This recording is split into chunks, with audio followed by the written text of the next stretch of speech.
How long have you had your retainer? Since 2015. Okay.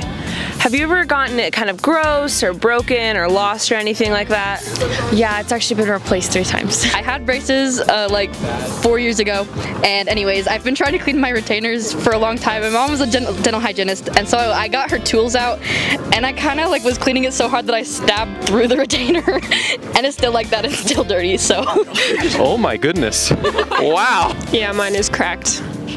Yeah, mine's pretty gross. I think I was brushing it too hard and it just tears. Okay. I mean, you got to replace it every couple years. You know, that thing gets it gets dirty pretty quick. Yes, it's disgusting. It's disgusting. Tell me more about that. It's really gross, and I don't know how else to describe it. It's like, just does not look.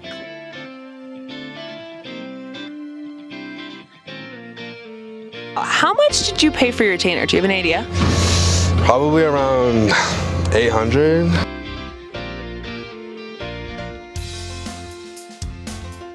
Clear-Retain here offers brand new shiny retainers that go straight to your house for only $79. I did not know that. Very nice price. That's really convenient because I have to fly home to California to get my replacement. That's a bargain. Sorry, could you repeat that? That's a bargain. Hey, that's a bargain. You hear that? It's amazing. $79 is It's a steal. It's a steal. Like I said, my dad's orthodontist, and I know that is an incredible price right there. So I'm a little tempted.